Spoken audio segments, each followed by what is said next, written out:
What are the most important takeaways from the Week 16 NFL action on Saturday and Sunday? So we're breaking down right here and right now as we begin another edition, another week of Locked On Fantasy Football. Are Locked On Fantasy, your daily NFL fantasy podcast. Part of the Locked On Podcast Network. Your team every day.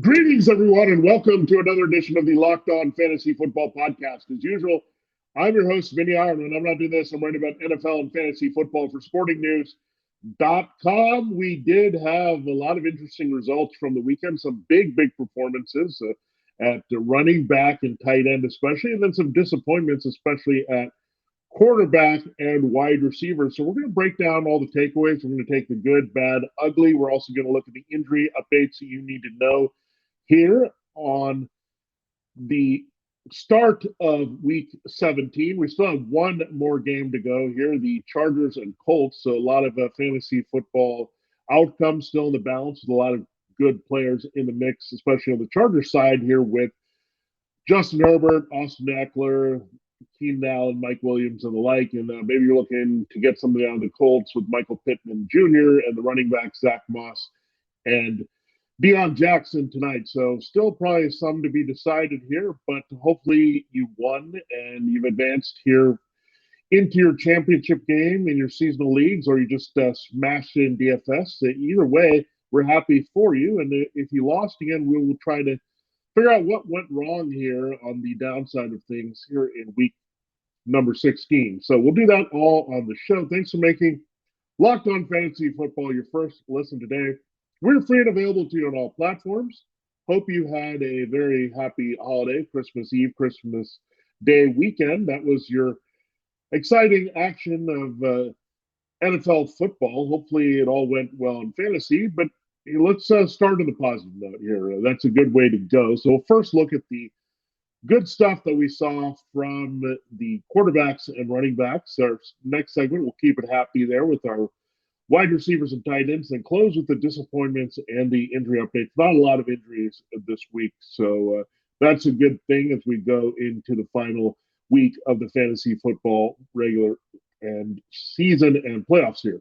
All right, let's look at the situation at quarterback. How about Gardner Minshew? We really liked him maybe as a plug and play this week for Jalen Hurts. I know he had the 2 interceptions, but Jalen Hurts had a sloppy game last week as well and came through in fantasy. How about Minshew getting on the board with a rushing touchdown first?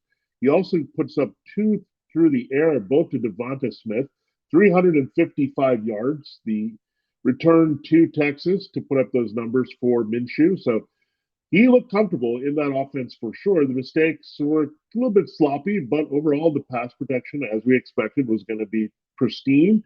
You knew that the running game was at least going to provide some semblance of balance here, and these receivers were going to do the damage. And it wasn't just Devontae Smith, but A.J. Brown, and the return of Dallas Goedert also was key here for Gardner Minshew putting up those numbers. So sometimes it's about the protection, weapons, game script, decent talent from the player. All those things add up pretty well for Minshew to put up those type of numbers. We didn't expect the 355 and 3 combined scores, but you'll take that from any quarterback anywhere. And Minshew, again, just simple solution right there. Sometimes that's it when we're having an injured quarterback and he's having a big year. If that supporting team is so great and was doing things to help Jalen Hurts put up those big numbers, Minshew is going to have a potential for that as well. And we saw it. So this doesn't diminish the fact that Hurts has had a big season. It doesn't just say Minshew's a plug and play. He didn't give you the same rushing upside, but to do that mostly passing is pretty darn good here for Minshew, and he was definitely a strong QB1 this week. How about Baker Mayfield? On Sunday, we saw Minshew in a losing effort. Mayfield, 51 points for the Rams. They just destroyed the Broncos. And I don't know, Sean McVay maybe got those team guys to just really explode here. His team was really motivated. The Broncos have been in free fall. So Kind of shows the difference between the two coaches. Nathaniel Hack in his first year just kind of going through the motions late in a disappointing season, while you look at the Rams, they keep going, playing really hard. So Mayfield was pretty solid, 230 and 2. He was 24 of 28. So that's viable fantasy football numbers there for sure. And this out of nowhere. I mean, we've written Mayfield off with the Panthers benching and the injury and then the trade. And then look at what happened. Matthew Stafford being shut down and John Wolford not playing. All of a sudden, Mayfield feels comfortable in this Rams offense and putting up numbers. So go figure. So it was a rough week last week for Mayfield in Green Bay, but he rebounds here against Denver, and that puts up a solid game. So Minshew, the big game for sure. Mayfield, a modest game, but that was definitely playable, and maybe some potential here next week to consider Mayfield against the Chargers. So we'll see how the Chargers defense fares Monday night against the Colts. All right, there's a look at the two quarterbacks that stood out as surprises here, Minshew especially. Let's go to the running backs. A lot of great running back performances this week. There's always some room for some bad ones, and we'll get to those in our final segment. But how about the Bills' backfield? Good running from both James Cook and Devin Singletary. Singletary leads the team in rushing with a touchdown. James Cook had a long score as well. He had 99 yards rushing and a score. So these guys combined for 205 on the ground here with 23 touches. So we thought they would lean a little bit more in the running game based on the conditions there in Chicago, windy, and the Bears' run defense being rather weak, not facing too much resistance and having a blowout in the end. That's exactly what happened. But it's funny, they ran to score and build a lead, and then Josh Allen had the rushing touchdown and late passing touchdown to put the game away. So really, the running game was the bread and butter for the Bills. It wasn't like their closer role. Singletary and Cook really kind of spiked this team out to a lead where they could close it out later with Allen. So it was an interesting way that the game script developed here. But regardless, the Bills, the backfield ran really well. I thought their offensive line played fantastically against the Bears. It was just a good performance all around up front. So like that, especially with their center Mitch Morse not playing. So good interior play by the Bills, and they ran all over Chicago for those numbers for those backs, and both were playable as RB1s. That's what happens when you have those type of performances. Alvin Kamara, we liked him in DFS. He came through big time, 22 touches, 110 yards, and a touchdown. His best game really since that Raiders performance where he had all those touchdowns. But Kamara gets in the end zone. That's huge. His usage was great. We knew that was going to be the case. We looked at the situation. No Chris Olave, no Jarvis Landry, bad weather conditions, bad run defense. Everything pretty much added up the environment for Kamara to produce. It was all on him to come through there, and he did big time. So we like that with Alvin Kamara going down the stretch here. They do have a tougher matchup this week against the Eagles. We'll see how that plays out. You know, the Eagles are a little bit vulnerable against the run. They gave up the numbers there to Tony Pollard and Ezekiel Elliott here on Saturday. So we'll see about Kamara. But this is a good sign for him. If you've been waiting for Kamara, had him on your team, wanting him to perform like an RB1, he's finally doing that here at the best time possible. The Bills duo was great, but the Panthers duo was greater. I mean, Donta Foreman, 21 carries, 165 yards, and a touchdown. Chuba Hubbard, 12 carries, 125 yards. These two backs did whatever they wanted against the Lions' run defense. And keep in mind, the Lions looked pretty good against the run last week against Zonovan Knight and the Jets, but they just wilted back to their early season form here, just getting run all over in the chunk runs and just not being able to stop anything. The Lions get blown out there. You do look at the situation where you wish it was a bit consistent here with the Panthers. I mean, they had the Steelers last week. They couldn't get going at all on them. Then 2 weeks ago, they just dominated on the ground against the Seahawks. And now you're probably going to look at that game plan against the Buccaneers here in a very critical game in Tampa in week 17 with the division on the line in the NFC South. So they're not going to change this game plan. All the Bucks have sprung a little bit more issues against the run. We saw that against James Conner, Greg Dortch, and others on Sunday night. So you can run on the Bucks. That's going to be the clear game plan here. All of a sudden, the Bucks are weaker without Vita Vea in the middle. So Panthers were going to stick with that, but interesting that you went really hot 1 week, went totally cold, and they do this. So you never know what you're going to get from week to week, but the matchup is favorable here for both these guys to be productive. I wouldn't think of them as RB1s like they produced in this one, but RB2 flex plays with that kind of floor, you can definitely look at Foreman and Hubbard in this matchup coming up against Tampa. Gus Edwards, we thought he might be phased out a little bit in terms of his key role, but he has 11 carries, 99 yards against that weak Falcons run defense is a little bit disappointing. J.K. Dobbins was outrushed in this game. He barely broke 50 yards. So interesting the way the Ravens are operating the backfield. In general, the Ravens offense is just not all that inspiring here with Tyler Huntley. Not much at wide receiver. It just hasn't been doing all that much. And their defense is so good where they can dominate, it's not requiring them to do much either. They're just trying to grind away wins here. So it is the Steelers this week. The Steelers have had two great games in a row. Stuff in the run. We talked about the Panthers getting stonewalled there in Week 15. They really contained Josh Jacobs, and the Raiders were more on that here in this week. So it was just brutal to see that for Jacobs. So this could be tougher. I mean, they did run well in the first meeting just a few weeks ago with Dobbins. So we'll see there if they can keep that going. But something to keep in mind if you're looking at Dobbins playing them again in that Steelers matchup this week. Cam Akers, what a game for Cam Akers on Sunday afternoon. 23 carries, 118 yards, 3 touchdowns, also added 2 catches for 29 yards. So monster game. He goes nearly 150 yards from scrimmage, scores 3 more times. He's been on a scoring streak here of late, and he does it again. So Cam Akers, after that slow start and the disappointment there as an RB2, you look at the numbers now at the end of the season, they're going to be looking pretty good. Unfortunately, we can get that consistency and reliability early in the season. So if you're able to somehow survive with Cam Akers, with different players, or you just added Akers late when someone dropped him, you're in great shape here now for the fantasy football playoffs. He keeps bringing it, and the Rams have finally found a running game, go figure, without anyone left in their passing game that they can trust, without Matthew Stafford, without Cooper Kupp, without Al Robinson. They've leaned a lot on Akers, and the results have been there for Sean McVay. All right, let's go to the night game, the Buccaneers and Cardinals, as we close looking at the top quarterback and running back performances of note here in Week 16. Leonard Fournette, 29 touches. So much for him being a committee back, but they really leaned on playoff Lenny, perhaps because they're trying to get the playoffs, and every game feels like that now. But 29 touches, 90 receiving yards to lead the team, 162 yards from scrimmage against the Cardinals. So much for writing off Leonard Fournette. And actually, one league I played both Leonard Fournette and Rachaad White, and the results were good because we had Rachaad White getting 53 yards from scrimmage and a touchdown. So he ends up getting the touchdown.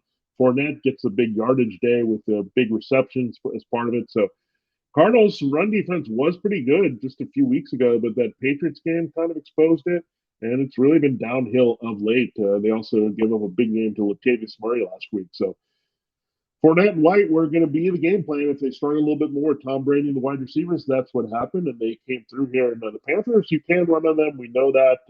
So the Steelers had a lot of success just a couple weeks ago with the combination of Najee Harris and Jalen Warren. The Lions were kind of game scripted out of running. So interesting ground-oriented game between two teams with the backfield committees that are mixing it up here. So we'll see how it plays out. So essentially, it's Brady versus Sam Darnold, but it comes down to being Foreman and Hubbard versus Fournette and White this week in Tampa. And how about James Conner? He's had 3 great weeks in a row. They've leaned on him quite a bit. He's kind of been lost in the shuffle as they've had these quarterback injuries. They go from Kyler Murray going down with knee injury to Colt McCoy. You have the concussion. Go to Trace McSorley. It doesn't matter. James Conner keeps producing. He's healthy down the stretch. So we knew he was going to have touchdown regression from last year, but the usage and production have been great here. 22 for 120 and 1 here are the totals from scrimmage for James Conner against the Buccaneers. So, and Bucs run defense a little bit vulnerable. The Cardinals really relying a lot on Conner, and then the numbers are coming through. So Conner has kind of been like Cam Akers, where things are awry in the passing game, but he's a reliability that they have there in the running game. All right, there you have a look at the positive and notable performances here that stood out for us in Week 16, Saturday and Sunday games. We'll look at the wide receivers and tight ends. A lot to talk about there here in our next segment on Locked On Fantasy Football. Thanks again for making Locked On Fantasy Football your first is of the day. Now, we had a great week with our prize picks of the week. A little bit of letdown with the rushing quarterbacks, and we also had Dalvin Cook just fall a little bit short against the Vikings, but everything else was looking really good. We had the easy hits on Derrick Henry and Justin Jefferson going more than their projected total, as well as Travis Kelce. We liked all of that, and we also got DK Metcalf to do what he needed to do to get above his number as well. So a lot of good returns in the receiving and running games there for prize picks with our prize picks of the week for week 16. We'll give you that advice again later in the week on Friday on where to go there. It's daily fantasy made easy. How does it work, and why should you get in on it? But you don't need a lot of reasons here. You just pick 2 to 6 players and they just score more or less than their price for projection. You can win up to 10 times your money on any entry. No competing against other people, just you versus the projections available. PrizePicks offers projections on any sport that you watch.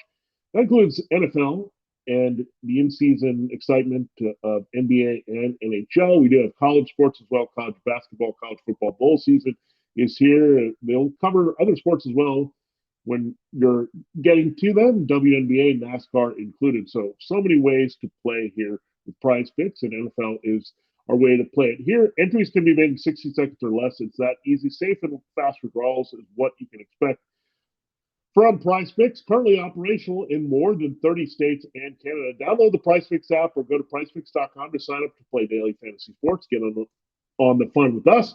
First-time users can receive a 100% instant deposit match up to $100 with promo code Locked On. If you deposit $100, PrizePicks will give you $100. If you deposit $50, PrizePicks will give you $50. Don't forget to enter the promo code Locked On and sign up for instant deposit match up to $100. All right, thanks again for making Locked On Fantasy Football your first listen every day. Make sure to check out Locked On Sports Today, the biggest stories around the sports world in 20 minutes or less, plus instant reactions, game recaps, and Locked On's take of the day. Locked On Sports Today, available on YouTube and wherever you get your podcasts. All right, let's look at the situation there with our wide receivers and tight ends. Again, there's PrizePicks there to check out if you want to get in on that here on Locked On Fantasy Football, the information you need to know there. All right, let's go to Drake London from the Saturday's game, 7 for 96. We thought this change to Desmond Ridder could be positive. 2 weeks here. Drake London having a little bit more run this offense. Tough secondary matchup, but no Marcus Peters help there against the Ravens, and a good targeting there from Ridder. So fellow rookies sometimes can have that connection. We didn't see the same thing with Marcus Mariota. So London at least is usable and on the wide receiver 3 radar. It seems like it's been a revolving door with the Giants wide receivers. Who do we trust? Darius Slayton was in that mix at one point. Richie James is back in that mix. He had 8 catches for 90 yards, kind of being that possession slot guy there that they can line up all over the field for Daniel Jones. So pretty decent game. We know that Vikings secondary is pretty weak, so we thought we could extract some value there. We did like Isaiah Hodgins. He really came through. 8 catches, 89 yards, and a touchdown there. So the game script we figured was going to be negative with Daniel Jones having to throw a little bit more. We had Daniel Jones, by the way, in our PrizePicks projection, and he went over that as well. So something to look at, but definitely you can throw on the Vikings. We saw that here on the game where, again, these guys were running wide open. Hodgins made a nice catch for his touchdown. He looks like a keeper, and they're going to clean house, we know, with Kenny Galladay. They've already moved on from Kadarius Toney. So it's just going to be just a completely different looking wide receiver core. Wan'Dale Robinson on IR, Sterling Shepard on IR. I think you won't see Shepard back either. So Wan'Dale Robinson, Richie James, and Isaiah Hodgins could be their guys, but I could also see them drafting receivers. So these two, I think Hodgins has a little bit more keeper sense if Daniel Jones remains the quarterback here. But looking at it, again, you're just happy to get anything out of the Giants passing game. To get 2 valuable assets out of that is pretty impressive here, and that matchup really called for it against the Vikings. How about Kendrick Bourne? His identity as a relevant fantasy football receiver returned here. 6 catches, 100 yards exactly, and a touchdown in the matchup against the Bengals. 9 targets as well. So he's the leading receiver. We had the rule out there of Davante Parker. We didn't have Jacoby Myers playing at full strength. Tyquan Thornton was also banged up, so it lined up well for Kendrick Bourne or Nelson Aguilar, but Aguilar had a terrible game there the previous week. So Bourne seemed to be the guy, again, that was trusted a lot by Mac Jones. It also helped that Hunter Henry and Jonas Smith got hurt in the game. So a lot of Kendrick Bourne underneath routes, running like he was a lot of last year when he was a wide receiver 3 sleeper. So looking at that, Bourne pops back up. I'm not sure that you're going to trust him this week against the Dolphins. We know that once we look at a Patriots receiver and go off, whether it's Myers or Parker, we go try to get that player the next week and they disappoint. So keep that in mind with Kendrick Bourne. How about DJ Chark? Tough matchup. Made some nice long catches there, 4 for 108 against the Panthers. That is an encouraging sign that he had one tough game against the Jets in their secondary, but rebounded pretty well here on the outside for the Lions in Carolina. So that's good news here for the matchup against the Packers this week, where Jair Alexander is limiting out there, but has given up some numbers. And we also had Jalen Waddle and Tyreek Hill produce in that matchup for 100 yards as well. How about the Commanders trio? They all score this one. 4 catches, 77 yards, and a touchdown for Terry McLaurin. Jahan Dotson stays hot. 6 catches, 76 yards, and a touchdown, and 5 for 52 and a touchdown for Curtis Samuel. The last touchdown came from Carson Wentz. So didn't matter Taylor Heinicke, Carson Wentz. These quarterbacks got it done, got the ball to their principal receivers here. They couldn't run on the 49ers, so that set it up. We liked all these guys. We didn't love Samuel because we didn't know what his role was going to be. And really, if Wentz had not been in there, I don't know if you would have seen production there. But interesting to bench Heinicke for Wentz late in the game. I know the outcome was out of reach here, so could have been considered as mop-up duty, but there's a very good chance that you'll see Carson Wentz start against the Browns here in Week 17. Again, good distribution to those players, but Heinicke just messy with his turnovers. Where have you heard that before with Wentz? But again, the Commanders are trying to scrape for something here. They got to get a win in the last 2 games because they're going to be passed by the Packers or Lions or Seahawks here for that final wild card spot here. So I don't know. This is very strange for a playoff-bound team to have so many questions about the most important position. But the main thing, the wide receivers, we want them to keep producing here. How about Davante Smith? Great chemistry with Baker Mayfield. We know he had that with Jalen Hurts. A.J. Brown also had a big game, but Smith was the guy that they could scheme open in the end zone here. 8, 113, and 2 for Davante Smith. So you can't argue with that performance at all. He's also crept into that wide receiver 1 category with Brown this season. So Smith has been outstanding. He's in the right role here as the complementary number 2 on the outside and taking full advantage of that, even with the change of quarterback from Hurts to Minshew. In the same game, CeeDee Lamb, 10 catches, 120 yards. So good for him to have that volume and produce. Just missed a shot at a touchdown here, which really made his day shine. But Dak Prescott, this whole passing game, looked a lot better here this week against the Eagles when they needed it most. So Lamb is encouraging here for the fantasy football playoffs. So the Cowboys play the Titans. It's a smash spot here against that secondary on Thursday night. Speaking of Waddle and Hill, we had 4 catches, 103 yards for Hill. He didn't get in the end zone, but how about Jalen Waddle? 5 catches, 143 yards, and a touchdown here against the Packers. So we knew those guys were going to go off. They get the Patriots this week. We'll see which receiver they contain. I would expect it's Tyreek Hill, so good chance for Waddle to go off, especially with the Patriots' secondary injuries, including Jalen Mills, Jonathan Jones, and Jack Jones. All right, we saw that Jerry Jeudy was still the leading receiver for Russell Wilson and the Broncos for whatever it's worth. 6 for 117. He was the standout player for the Broncos in a game that really nothing went right for them offensively or defensively. So Russell Wilson, Jerry Jeudy has been the connection here. We saw Cortland Sutton return. He was pretty decent. Got more than 60 receiving yards, but it's still the Jeudy and Wilson connection now that's heated up. And Greg Dortch, what about this? 10 catches for 99 yards. 3 rushes for 25 yards behind James Conner. They really compressed their offense with Trace McSorley. So bad game for DeAndre Hopkins. Not a very relevant game here for Marquise Brown. Everything just kind of was killed in this Cardinals offense for the most part, except for Conner and Dortch. Go figure. Dortch has been kind of fickle usage. They needed him, however, as the number 3 in the slot guy with Rondale Moore back on the shelf here. Don't really trust yet the rookie tight end Trey McBride. So Dortch kind of was the all-round valuable player there as the running support for Conner as well as the primary receiving there with McSorley. All right, let's go to tight end. What a blow-up for TJ Hawkinson. Just like his game earlier this season, we totally destroyed it. 13 catches, 109 yards, 2 pretty touchdown catches there from Kirk Cousins. So Hawkinson delivers here in the matchup against the Giants. And he's fit really well into this offense. He's kind of displaced Adam Thielen and KJ Osborne, who are more game script dependent. So there's 11 personnel and enough touchdowns there. But Hawkinson is basically your number two, Justin Jefferson playing off that dangerous coverage attention seeker here with Jefferson. So Hawkinson, what a game, 13, 109, and 2. He looked fantastic out there against the Giants. And this week, the Vikings will try to keep that up and deliver with Hawkinson. Now, how about his fellow Iowa Hawkeye, George Kittle? Kittle coming on strong late in the season. This is his latest multiple touchdown effort, 6 for 120. They just forgot to cover him on the first one, but then he did the rest there on the short pass from Brock Purdy. So these were the two Brock Purdy touchdowns against the Commanders.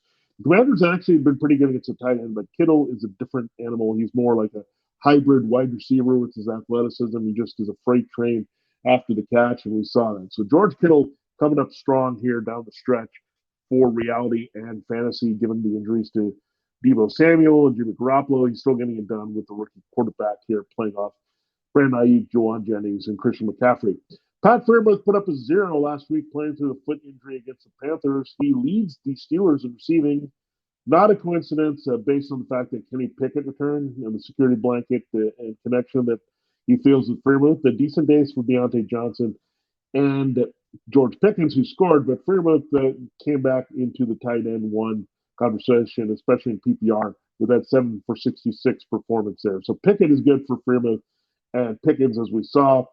And Mitchell Trubisky was better for Deontay Johnson, as we saw as well. Baker Mayfield has been very good at Tyler Higbee. Mayfield and Higbee hooked up for a touchdown against the Packers on Monday night in Week 15. Well, they had 9 hookups, 94 yards, and 2 TDs here for Tyler Higbee playing off Mayfield. So not a surprise, Mayfield going to the underneath receiver that he can trust. Higbee is the main guy here. There was no Ben Skoranek in this game, so he kind of had to be the leading receiver even over Van Jefferson this one, with Jefferson seeing some Pat Surtain too. So lined up very well for Higbee to produce in the game against the Broncos.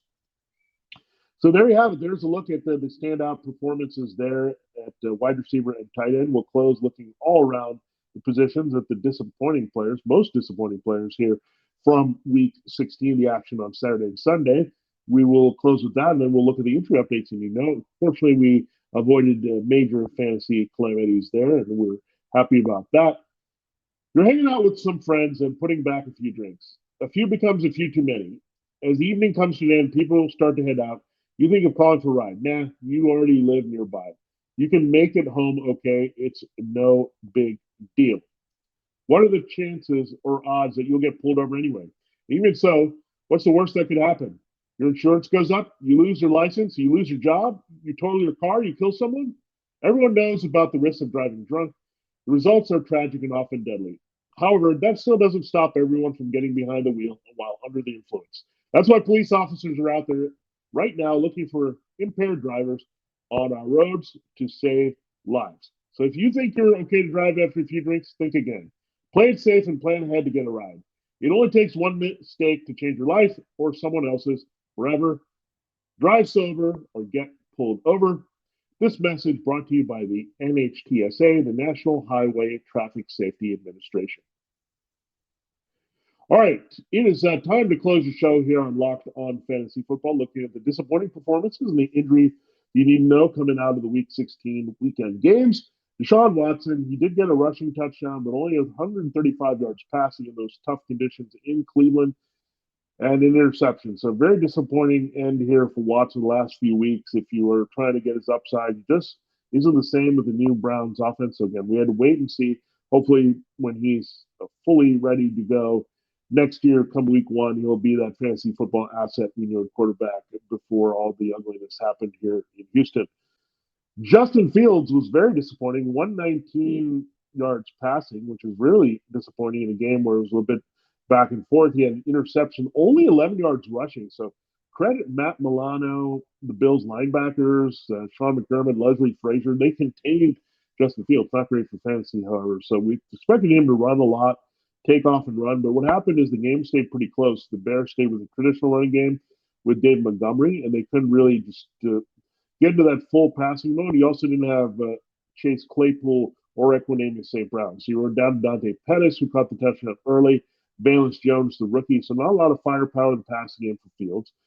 Game that stayed pretty even until the fourth quarter, where they could stay involved and not just throw for high volume. And again, the containment and game plan of that zone defense with McDermott and Frazier with their tackling linebackers and spies and containing Fields all the way. So credit to them. Not great for fantasy football if you play Justin Fields with those shaky returns. Geno Smith wasn't all that great, but he did get the late touchdown and ran a little bit there against the Chiefs. I thought he could be a little bit disappointing if he didn't get that second touchdown. They went for it a lot on fourth down in Chiefs territory. We didn't see the numbers there. So a little bit of worried about Geno here down the stretch without Tyler Lockett. And we also had Marquise Goodwin come out of the game against the Chiefs. So we'll see how that plays out. They do have to finish strong here to try to get a playoff berth that they thought they had early in the season. Derek Carr, we didn't like him this week against the Steelers. 174 and 1 and 3 interceptions. He looked really bad. He forced the ball into coverage. He popped it up. Easy guys that were wide open, he missed. So very tentative passer to begin with. But then when he's making mistakes where balls shouldn't go where they are, that's really struggling. So 174, 1 and 3. Again, Derek Carr putting him on the short list to be replaced by potential Tom Brady, Josh McDaniels reunion next year. Wouldn't that be something? But that's definitely something we have to consider here. The way Derek Carr has kind of limped out of the past few weeks. I get it. There's some comebacks that the Raiders pull off, but a lot of them are not Carr-based at this point. I mean, he's played up and down as we expect. So they have a tough decision with Carr going forward. But in fantasy, really hard to trust Carr. And guess what their schedule is the following next week? You look at the San Francisco and Kansas City matchup. So yikes. Can't play Derek Carr this week against the 49ers, that's for sure. And don't try to force some Fresno State connection there with Carr. It's not going to happen. How about running back Ramondre Stevenson? What a disastrous performance for him. Damian Harris didn't play. The game script became negative as the Bengals took a 22-0 lead at halftime. But 16 touches for 33 yards? Stevenson was basically money whenever Harris was out. He also lost a key fumble. They could have won the game late. It did not happen here with Stevenson. So we don't know if that's going to make Bill Belichick want to give Pierre Strong a little bit more look, the rookie behind him. Just disappointing here. That was seemingly an easy spot here, especially if you're going to tell me he gets 15 touches where Stevenson did not produce there. So tough break there for Stevenson. He'd been so good so long for his fantasy teams. Once he led the backfield without Harris, he got that opportunity. So again, it didn't happen.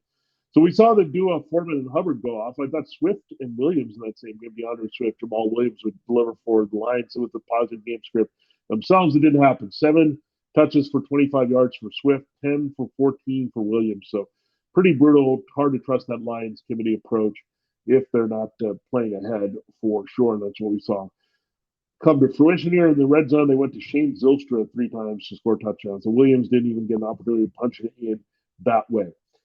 All right, Josh Jacobs, we mentioned him getting shut down by the Steelers. Steelers' run defense is legit now. They're playing a lot better. TJ Watt is feeling it. 15 carries for 44 yards for Jacobs. He had one big burst, but it was negated by a Foster Moreau penalty there, a face mask. So he did have a monstrous run that could have really saved his day, but Josh Jacobs ran into a brick wall against the Steelers in Pittsburgh, and it's not going to be much better for him in the fantasy playoffs against the 49ers. So Carr, Jacobs, you got to fade the Raiders against the 49ers this week. It wasn't great for Aaron Jones either. He rolled his ankle in the game. He was able to come back against the Dolphins, but only 8 touches for 34 yards in the end for Aaron Jones. One of those clunkers. He should rebound this week against the Vikings, so watch out for that. And A.J. Dillon at least got the touchdown, but only 13 touches for 48 yards for him. Would have stayed on his feet and scored another touchdown if he wasn't just tripped up there late in the game against the Dolphins. So A.J. Dillon really coming on strong. Jones kind of fizzling a little bit here late. How about a wide receiver, the biggest disappointing performance? Stefon Diggs, only 2 catches for 26 yards. Gabe Davis leads the team in receiving, gets a touchdown. Also, Dawson Knox scores. So Diggs didn't even save his day with a touchdown. One of his worst games, really the worst game of the season from Diggs here. So interesting that they try to take away Diggs, or the Bills themselves weren't throwing all that much in Diggs' direction here, but 2 for 26, that is the worst thing to see here from a guy you trust every week to be 101 with the yardage and touchdown week in, week out. Jamar Chase was definitely the guy that the Patriots tried to take out of the game. That's why you had T. Higgins go off and score. Trent Irwin had 2 touchdowns as well. 8 catches, 79 yards. Pretty good performance by Chase, but I think we're expecting a lot more here from the Bengals, the number 1 receiver. So that's his version of disappointment, 8 for 79. Davante Adams, 2 catches, 15 yards on Saturday night for the Raiders against the Steelers. So they contained Adams and Jacobs, a very hard thing to do here. Steelers secondary is a bit shot, but they were able to handle that situation against Adams pretty well, with Carr having a rough night. They just took care of things up front with Carr, pressured him into mistakes and inaccuracy, and that made Davante the victim of that. DeAndre Hopkins got 10 targets from Trace McSorley against the Buccaneers. He only caught 1 for 4 yards. So that was disappointing. Marquise Brown actually did a little bit better than expected. Greg Dortch exceeded expectations, but Hopkins, I don't know what went on there. I think the chemistry was just awful between Hopkins and McSorley. They just weren't on the same page. Hopkins, remember, was suspended and missed all that time early. McSorley is a 3rd stringer here, so not at all connecting, and that's a disappointment. Only 1 catch for 4 yards the worst time. So that was definitely the worst performance that was there in relation to the expectation you might have had in that matchup against the Buccaneers. Now, how about Mike Evans? Another bad game. 8 targets, 3 catches only for 29 yards. They're getting Russell Gage and Chris Godwin involved and more possession receivers, but the deep threat's not working with Evans. The touchdowns are not working. We've tried and hoping that one of these games will come through for him, but it just didn't happen here, even with the Cardinals secondary banged up. So Mike Evans, just a disappointing season. Might be one of the reasons that Brady leaves here, that Evans thing does not reheat here in the last couple of weeks and then going into the playoffs. All right. Finally, Mark Andrews, 3 catches. That's not bad for 45 yards, but he was involved early and then he disappeared for Tyler Huntley. So Mark Andrews really downside without Lamar Jackson these past several weeks, and really had a big first half of the year, but faded really fast here to have a shaky second half, well out of the top tight end tier here for Mark Andrews. So disappointing there, kind of the reverse of what happened in 2021, where he kind of got reheated and went off with Andrews playing well with the Huntley. That has not materialized this year without Jackson. So just overall disappointing for Mark Andrews. He was one of the tried and true every week dependable players in fantasy football. That status was definitely removed here down the stretch. All right, quickly the injury updates you need to know. Let's look at that. Aaron Jones was playing through that ankle injury. We mentioned that. Christian Watson was also lost in that game with a hip injury. That's why his production was limited. Greg Dulcich, the Broncos passing offense, was limited all that game, but a hamstring injury. We'll see if he can go this week and could be missing time. Hunter Henry and Jonnu Smith both getting hurt again with the knee injuries against the Bengals. Leo Collins, big blow. The right tackle there goes down for the Bengals. So we'll see how that affects Joe Burrow's pass protection. It's not a good development here.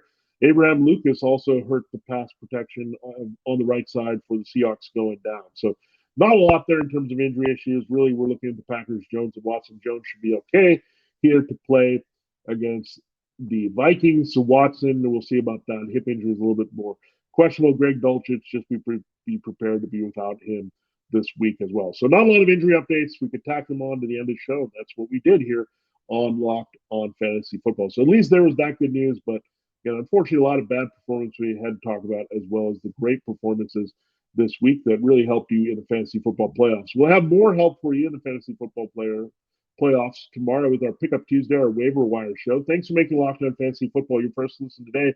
Now make up Locked on Sports Today your second listen. Peter Bukowski brings you the biggest stories from around the sports world in 20 minutes. Get the analysis and opinions before anyone else with our local national experts and insiders. Locked on Sports Today podcast available on YouTube and wherever you get your podcasts. For Locked on Fantasy Football, this has been Vinnie Iyer. Have a great rest of Monday. Good luck with the Chargers and Colts, and we'll catch you tomorrow with our waiver wire advice for Week 17.